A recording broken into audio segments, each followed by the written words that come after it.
Okey, kita sambung dengan tokoh perakuanan Islam dan Barat. Okey, kita go through cepat sikit lah.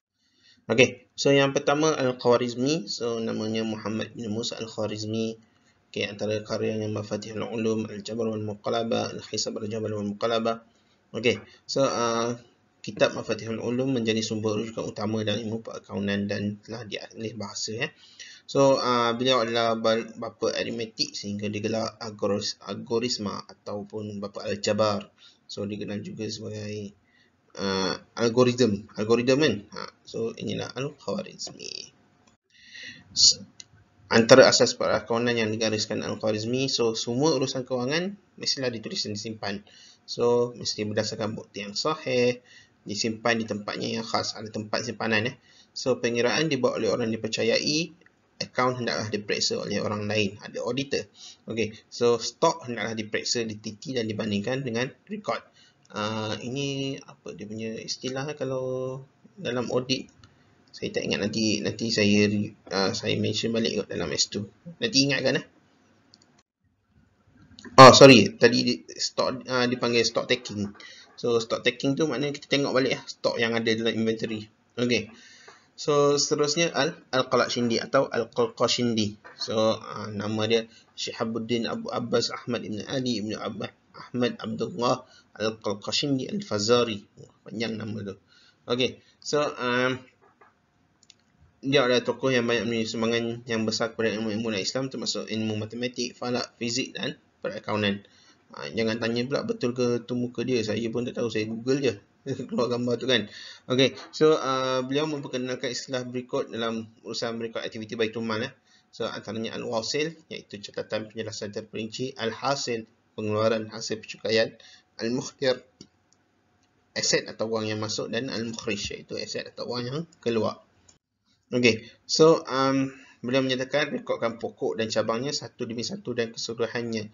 Juga amanah seluruh ceraian dan buku, dan tulislah sama ada yang kecil atau yang besar. Maknanya kecil ke besar ke tulis, duit masuk, duit keluar, tulis, teliti kira-kiranya. Okey. So seterusnya Al-Nuwairi. Okey, namanya Shihabuddin Ahmad bin Abdul Wahhab Al-Nuwairi. So karyanya Nihayatul Arab fi Fununil Adab. Okey. Antara yang diterangkan dalam buku tersebut, perkara pertama yang perlu rekodkan adalah kegiatan harian. Okey, maknanya perlu nyatakan tarikh, hari, bulan, dan dia guna tahun hijrah lah. Okey, so again perlu direkod perubahan-perubahan yang berlaku pada hari itu. Okey, duit masuk, duit keluar, duit pusingan modal barang, pembelian, jualan, dan juga pembelanjaan lain, expenses. Okey. So, amil hendaklah menulis dalam buku pegawai yang lebih tinggi dan buat beberapa salinan untuk diperiksa. Again, perlu diperiksa. So, akaun tersebut termasuklah buku, voucher dan laporan. Okay.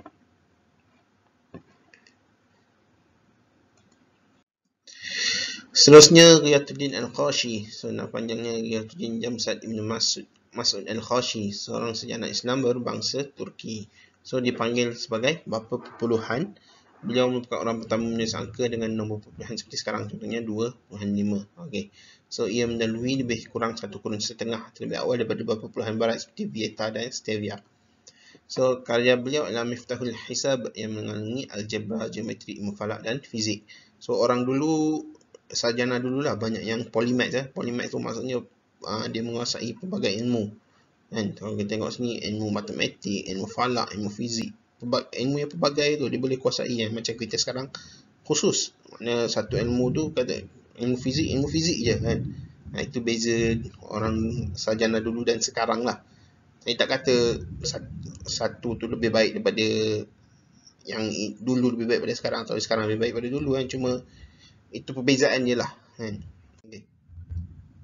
Okay, yang ini tokoh sarjana barat Luca Pacioli. Muncul pada abad ke-15, pada 1484 menulis buku macam nak sebut Summa di Arithmetica Geometria et Proportionalita. Okey, ini bunyi macam Itali sikit. Saya pun tak pasti dia orang Itali kot. Okey. So dia memperkenalkan sistem catatan bergu atau double entry. Okey, tujuannya menyimpan rekod yang lengkap dan sistematik. Sebab dia perkenalkan double entry system ni, dia dikenali sebagai bapa perakaunan. Okey. Okey, apa maksud double entry ni? Maksudnya kalau satu akaun masuk, satu akaun lagi mesti keluar. Ada yang terima, which is receive, kita debit. Yang give itu akan kita kredit. Kalau left side debit, right side akan kredit. Okey, itu dimasukkan sebagai double entry. Kan?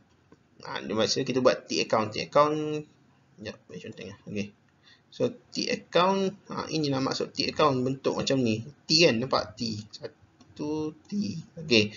So left side debit, right side kredit. Itulah maksudnya. Okey. So itulah maksud double entry juga. T account double entry. Nampak dah belajar 2 term hari ni. Okey.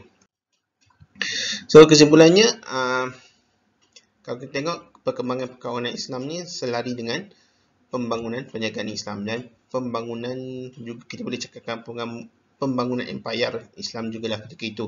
Sebab dengan empire banyak perniagaan, daripada perniagaan banyaklah perlu sistem record tu sendiri. Okey. Menurut Osman Yong, sistem keuangan Islam pada awalnya dibentuk dengan maksud langsung semenjak zaman Rasulullah SAW. Cumanya ketika itu tertumpu pada sektor awam dan berpusat isu dia adalah Baitul Mal. Okey.